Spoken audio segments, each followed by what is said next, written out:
నమస్కారం. రాకీ న్యూస్కి స్వాగతం. ముందుగా ముఖ్యాంశాలు. డ్రగ్స్ వద్దు, భవిష్యత్తు ముద్దు. పల్నాడు జిల్లా పోలీసుల వినూత్న ప్రచారం. అల్లూరివారిపాలెంలో వీబీజీ రామ్జీ పథకాన్ని ప్రారంభించిన ఎమ్మెల్యే చదలవాడ. రొంపిచెర్ల వద్ద స్కూల్ బస్సుకు ప్రమాదం. డ్రైవర్ అప్రమత్తతతో విద్యార్థుల క్షేమం.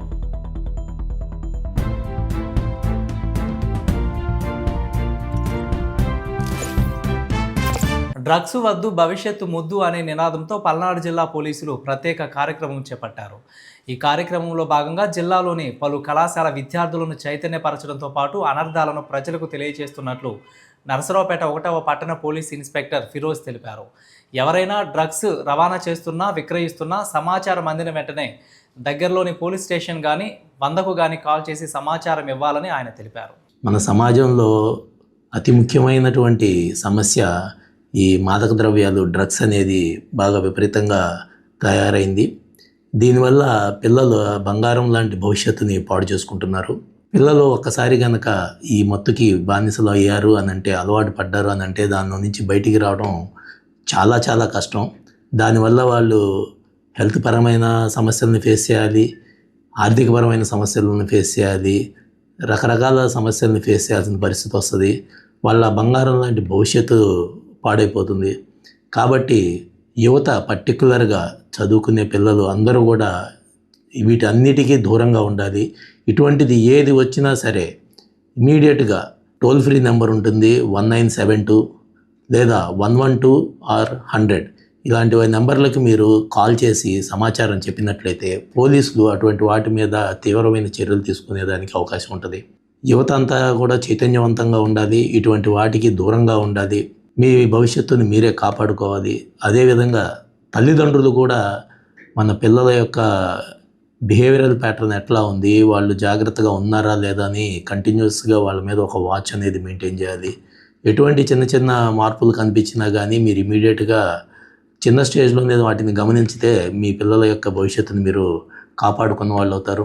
ఎక్కడైనా కానీ ఎవరికైనా కానీ ఇట్లా మాదక ద్రవ్యాల గురించి, అమ్మకం గురించి కానీ, వినియోగం గురించి కానీ ఎటువంటి సమాచారం ఉన్నా కానీ మీరు ఇమీడియట్గా పోలీసులకు తెలియజేయండి. దాని మీద ఇప్పుడు ప్రస్తుతం చట్టాలు కూడా చాలా తీవ్రవంతమైన చట్టాలు ఉన్నాయి. ఒక గాంజాయి కేసులో పట్టుబడితే 10 సంవత్సరాల నుంచి 20 సంవత్సరాల వరకు కూడా శిక్షలు పడేటువంటి అవకాశం ఉంటుంది. గాంజా కేసు ఒక్కసారి ముద్రపడిందంటే వాళ్ళ మీద ఒక షీట్ ఓపెన్ అవుతుంది, లైఫ్ లాంగ్ అది కంటిన్యూ అవుతూ ఉంటుంది. కాబట్టి యువత అందరూ కూడా అవేర్గా ఉండాలి, ఇటువంటి మాదక ద్రవ్యాలకి దూరంగా ఉండాలి, చక్కగా చదువుకొని బంగారం లాంటి భవిష్యత్తును నిర్మించి దేశానికి వెన్నుముకలాగా నిలబడాలని మా పోలీసుల తరపు నుంచి కోరుకుంటున్నాం. Thank you.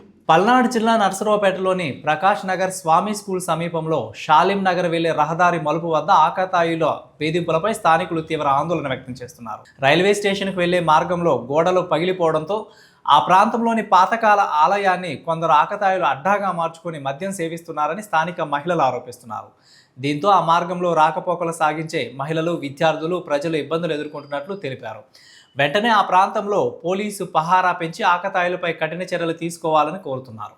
అలాగే వీధి లైట్లు లేకపోవడంతో రాత్రి వేళల్లో భయాందోళనలు మరింత పెరుగుతున్నాయని, సంబంధిత అధికారులు తక్షణమే వీధి లైట్లు ఏర్పాటు చేసి పగిలిపోయిన గోడలను మరమ్మతు చేయించాలని స్థానికులు విజ్ఞప్తి చేస్తున్నారు. నరసరావుపేట మండలం అల్లూరివారిపాలెం గ్రామంలో వీబీజీ రామ్జీ పథకాన్ని నరసరావుపేట శాసనసభ్యులు చదలవాడ అరవిందబాబు లాంఛనంగా ప్రారంభించారు. 20 సంవత్సరాల క్రితం ప్రారంభమైన నరేగా పథకానికి పేరు మార్చడంతో పాటు పని దినాలను 100 నుండి 125కు పెంచినట్లు ఆయన తెలిపారు. ఈ పథకం ద్వారా గ్రామాలని పెద్ద ఎత్తున అభివృద్ధి చేసుకోవాలని ఆయన పిలుపునిచ్చారు. ఈ కార్యక్రమంలో శాసనసభ్యులతో పాటు అధికారులు, కూటమి నేతలు పెద్ద ఎత్తున పాల్గొన్నారు. ఎంతో కొంత ఆదా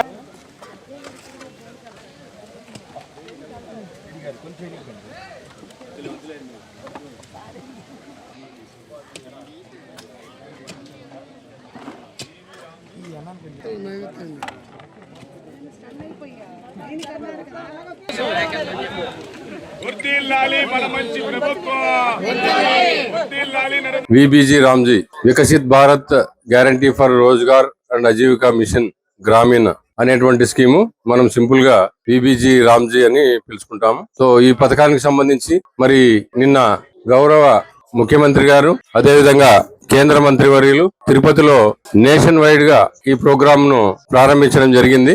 మరి యాక్చువల్ గా డిస్ట్రిక్ట్ లెవెల్ ప్రోగ్రామ్ నిన్న ఇక్కడే జరగాలి, కొన్ని అనివార్య కారణాల వల్ల ఈ రోజుకు ఇక్కడ రావడం జరిగింది. అదేవిధంగా జిల్లా స్థాయిలో కూడా నిన్న ప్రోగ్రామ్ కండక్ట్ చేసుకోవడం జరిగింది. అదేవిధంగా ప్రతి గ్రామ పంచాయతీలో మన పల్నాడు జిల్లాలో ఉన్నటువంటి 525 గ్రామ పంచాయతీల్లో కూడా ఈ విబిజీ రామ్జీ పథకం నిన్న ప్రారంభోత్సవం జరిగింది. మరి మనము ఇక్కడ ఈ రోజు మన గ్రామంలో అల్లూరివారిపాలెంలో ఒక మంచి ముఖ్యమైనటువంటి వర్క్, గౌరవ కలెక్టర్ గారు ఫామ్ పాండ్ వర్క్ అయితే బాగుంటుందని అన్నారు. సో ఇక్కడ మనం ఫామ్ పాండ్ వర్క్ మరి గౌరవ పెద్దలు శాసనసభ్యులు శ్రీ అరవింద్ బాబు గారి చేతుల మీదుగా ఈ రోజు ప్రారంభోత్సవం చేసుకోవడం జరిగింది. విబిజీ రామ్జీ పథకంలో భాగంగా 125 రోజులు ఎవరైతే ఈ కార్యక్రమంలో భాగస్వామ్యం వహించి వేజ్ సీకర్స్ గా భాగస్థులు అవుతున్నారో వారందరికీ 125 రోజులు పని కల్పించడం జరుగుతుంది. అట్లాగే మరి ఈసారి ఈ పథకంలో క్వాలిటీ ఆఫ్ వర్క్, గ్రామానికి ఉపయోగపడే విధంగా మెటీరియల్ పనులు కూడా 60%, 40% మరి భాగస్వామ్యంతో మరి పనులు చేపట్టడం జరుగుతుంది. నిరుద్యోగ యువతకు శుభవార్త. నరసరావుపేటలో జూలై 6 నుంచి ఉచిత బ్యూటీషియన్ మగ్గం వర్క్ శిక్షణ ఇవ్వనున్నట్లు అధికారులు తెలిపారు. నరసరావుపేటలోని యూనియన్ బ్యాంక్ RSETI ఆధ్వర్యంలో నిరుద్యోగ యువత కోసం జూలై 6 నుంచి ఉచిత బ్యూటీషియన్ మగ్గం వర్క్ శిక్షణ కార్యక్రమాన్ని rural development self employment training centre Palnadu జిల్లా డైరెక్టర్ నీలోఫార్ తెలిపారు. నరసరావుపేట మండలంలోని రావిపాడు గ్రామంలో శిక్షణతో పాటు ఉచిత వసతి, భోజన సౌకర్యం కల్పించనున్నారు. ఆసక్తి గల అభ్యర్థులు ఆధార్, రేషన్ కార్డ్ తదితర పత్రాలతో దరఖాస్తు చేసుకోవాలని తెలిపారు. అందరికీ నమస్కారం. నా పేరు నీలోఫర్. నేను rural self employed training institute Palnadu జిల్లా డైరెక్టర్ అండి. ఇక్కడ మా ఇన్స్టిట్యూట్ వచ్చి రావిపాడు, నరసరావుపేట మండలం అండి. సో మేము జూలై 6 నుంచి బ్యూటీషియన్ కోర్స్ అండ్ మగ్గం కోర్స్ క్లాసెస్ స్టార్ట్ చేస్తున్నాము. ఇంట్రెస్టెడ్ క్యాండిడేట్స్ వచ్చేసి మీ ఆధార్ కార్డ్, రేషన్ కార్డ్ 4 ఫోటోలు తెచ్చి రిజిస్టర్ చేసుకోవాలని కోరుకుంటున్నాము. ఉచితంగా ఇక్కడ కోర్స్ ఉంటుంది. మేము మెటీరియల్ అంతా ఇన్స్టిట్యూట్ ప్రొవైడ్ చేస్తుందండి. మొత్తం ఉచితం ఉంటుంది. మీకు భోజన సదుపాయం కూడా ఉంది. టైమింగ్స్ వచ్చి మార్నింగ్ 9:30 to ఈవినింగ్ 5:30 అండి. 30 days కోర్స్ అంతా ఫ్రీ ఆఫ్ ట్రైనింగ్ అండి, ఫ్రీ కోర్స్ అండి. సో మీరు ఇంట్రెస్టెడ్ క్యాండిడేట్స్ వచ్చి రిజిస్టర్ చేసుకోవాలని మేము కోరుకుంటున్నాం. Thank you. పల్నాడు జిల్లా వాసవి సేవా సమితిల సమైక్య విద్యానిధి కమిటీ ఆధ్వర్యంలో ఉమ్మడి ఆంధ్రప్రదేశ్ మాజీ ముఖ్యమంత్రి వర్యులు, మాజీ తమిళనాడు గవర్నర్ కీర్తిశేషులు కొణిజేటి రోషయ్య గారి 93వ జయంతిని పురస్కరించుకొని తయారు చేయించిన 5,000 చేతి సంచులను నరసరావుపేట DSP శ్రీ ఎం హనుమంతరావు ఆవిష్కరించారు. నరసరావుపేట వాసవి సేవా సమితి వారు పెద్దలు కొణిజేటి రోషయ్య గారిని మర్చిపోకుండా వారి జయంతి సందర్భంగా గుర్తు చేసుకుంటూ చేతి సంచులను వారి ఫోటోతో తయారు చేయించి పంపిణీ చేస్తున్నందుకు కమిటీ సభ్యులను అభినందించారు. Okay sir.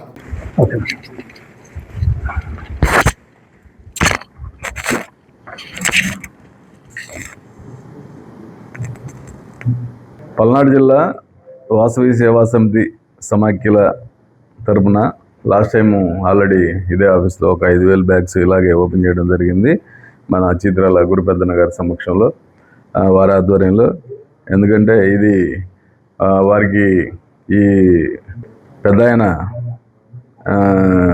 మన రోసి గారి మీద ఉన్నటువంటి ప్రేమ అయితేమి, అభిమానం అయితేమి స్టేట్లో ఎక్కడ ఆయన గురించి పట్టించుకోరు. కానీ ఒక నర్సాపేటలో మన చిత్రాల గురుపెద్దన్న గారి ఆధ్వర్యంలో ప్రతి 2 నెలలకు ఏదో కార్యక్రమంలో ఆయన పేరుని, ఆయన దీన్ని స్మరించుకోవడం అలవాటైంది. ఎందుకంటే నేను 2000లో ఇక్కడ SI చేసేటప్పటి నుంచి కూడా ఇలాంటి ఎన్నో కార్యక్రమాలు నా చేత ఓపెన్ చేయించారు. పల్నాడు జిల్లా వాసవి సేవా సమితుల సమాఖ్య పరంగా ఈ రోజున ముఖ్య అతిథిగా విచ్చేసిన DSP గారు హనుమంతరావు గారి చేతి మీదుగా బ్యాగ్ ఇనాగ్రేషన్కి విచ్చేసిన అందరికీ మరోసారి ధన్యవాదాలు తెలియజేస్తున్నాను. 93వ జయంతి రోషయ్య గారిని దృష్టిలో పెట్టుకొని ఈ కార్యక్రమాన్ని చేపట్టడం జరిగింది.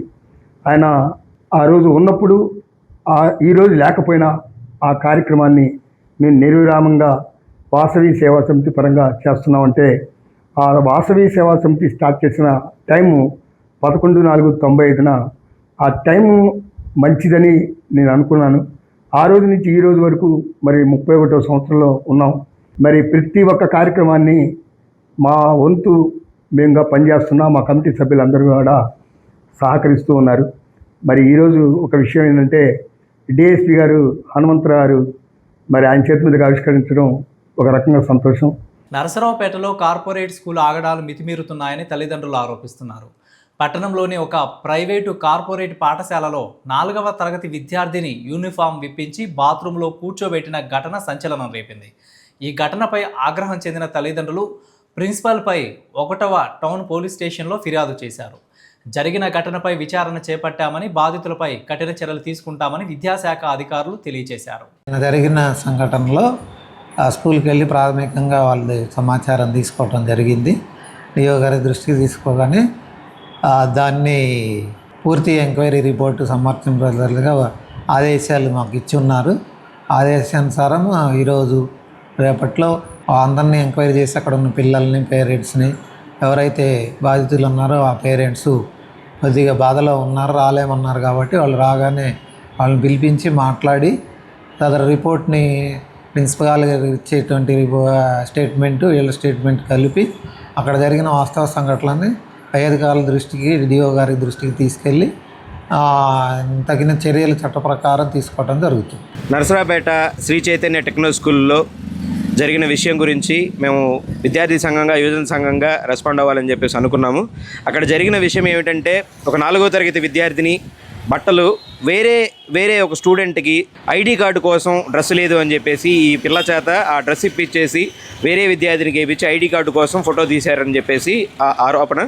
అలాగే ఆ విద్యార్థిని ఎవరైతే ఉన్నారో ఈ అమ్మాయి ఐడి కార్డు అయిపోయేదా వరకు బట్టలు లేకుండా బాత్రూంలో కూర్చోబెట్టారని చెప్పేసి తల్లిదండ్రులు ఫిర్యాదు చేయడం జరిగిందని మా దృష్టికి వచ్చింది. ఒక విషయం, విద్యా సంస్థలు ఎప్పుడో 2 నెలల నుంచే డ్రెస్సులు కొనుక్కోండి, యూనిఫామ్లు కొనుక్కోండి, పుస్తకాలు కొనుక్కోండి అని చెప్పేసి తల్లిదండ్రులను ఇబ్బంది పెట్టిన విద్యా సంస్థలు ఇన్నాళ్ళు స్కూల్ డ్రెస్ లేకుండా, స్కూల్ డ్రెస్సు లేకపోయినా స్కూల్లోనే అమ్ముతున్నారు కదా స్కూల్ డ్రెస్సులు, ఆ స్కూల్ డ్రెస్ ఒకటేసి ఇప్పించి చేయొచ్చు కదా. లేదా ఐడి కార్డు కోసం అయితే వేరే డ్రెస్సులో కూడా ఐడి కార్డు తీయచ్చు. లేదా వాళ్ళు స్కూల్ డ్రెస్ కొనుక్కున్న తర్వాత ఆ డ్రెస్ మీద ఐడి కార్డు తీయొచ్చు అని చెప్పేసి చేయాలనుకుంటే చేయొచ్చు. ఆడపిల్ల 4వ తరగతి 5వ తరగతి పిల్లని అట్లా బట్టలు లేకుండా వేరే చోట కూర్చోబెడితే తల్లిదండ్రులు ఖచ్చితంగా కోపం వస్తుంది. కాబట్టి శ్రీ చైతన్య వాళ్ళు ఇట్లాంటివి మళ్ళీ రిపీట్ కాకుండా చూసుకోవాలి. అలాగే విద్యా సంస్థలు ఇట్లా బరితెగించి చేస్తూ ఉంటే విద్యాశాఖ అధికారులు నిద్రపోతున్నారా అని చెప్పేసి మేము విద్యార్థి సంఘంగా మేము ప్రశ్నిస్తూ ఉన్నాము. నరసరావుపేట మండలం రావిపాడు గ్రామ పరిధిలోని వెంగళరెడ్డి నగర్లో ఉన్న శ్రీదేవి భూదేవి సమేత శ్రీ వెంకటేశ్వర స్వామి ఆలయంలో ద్రుహి స్తంభం ఏర్పాటుకు శంకుస్థాపన మహోత్సవం శుక్రవారం ఘనంగా జరిగింది. ఈ కార్యక్రమంలో గ్రామ పెద్దలు, పుర ప్రముఖులు పాల్గొని ఆలయంలో ప్రత్యేక పూజలు నిర్వహించారు.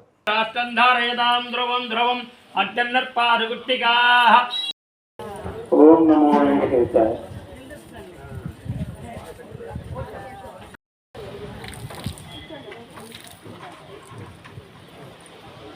జిల్లాలో ఏ అధికారికి క్రికెట్ బెట్టింగ్పై అర్జీ ఇచ్చినా 2 టౌన్ సిఐ గారికి ఫార్వర్డ్ జరగడంపై ప్రత్యేక దర్యాప్తు జరపాలని ప్రజా సంఘాల నేతలు డిమాండ్ చేస్తున్నారు.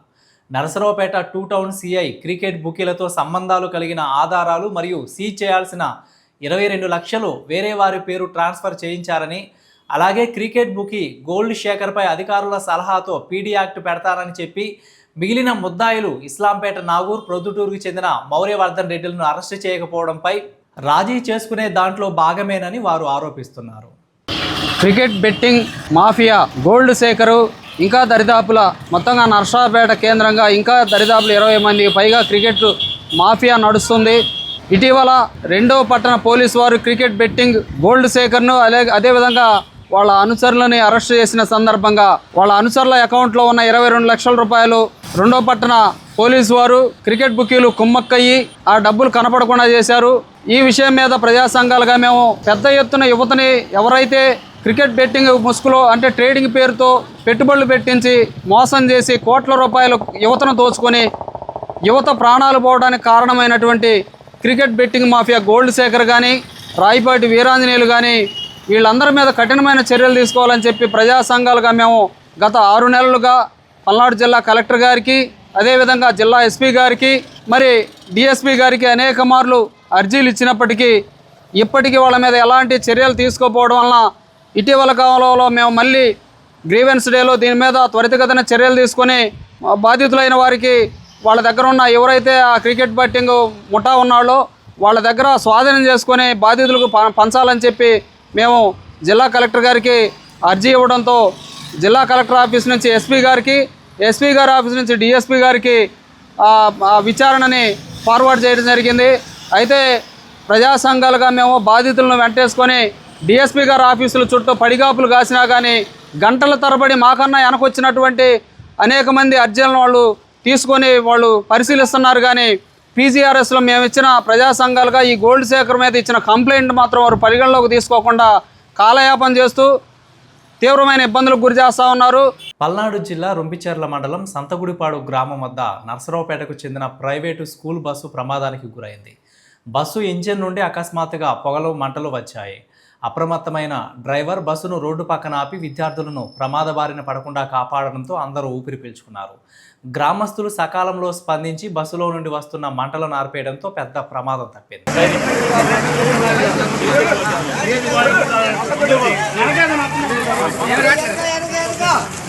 విశాఖ స్టీల్ ప్లాంట్ల మరణించిన కార్మికులకు ₹1 కోటి నష్టపరిహారం ఇవ్వాలని, ఒక్కొక్కరికి ఇవ్వాలని, క్షతగాత్రులకు 50 లక్షల నష్టపరిహారం చెల్లించాలని ఈరోజు ఏఐటియుసి సిఐటియు కలెక్టర్ కార్యాలయం వద్ద నిరసన కార్యక్రమాన్ని చేపట్టడం జరిగింది. కార్మిక సంఘాల పిలుపు మేరకు ఈరోజు కలెక్టర్ కార్యాలయం వద్ద ఏఐటియుసి సీనియర్ నాయకులు ఉప్పలపాటి రంగయ్య అధ్యక్షతన కార్మిక సంఘాల ఆధ్వర్యంలో నిరసన తెలియజేయడం జరిగింది. వార్తలు ముగించే ముందు హెడ్లైన్స్ మరొకసారి.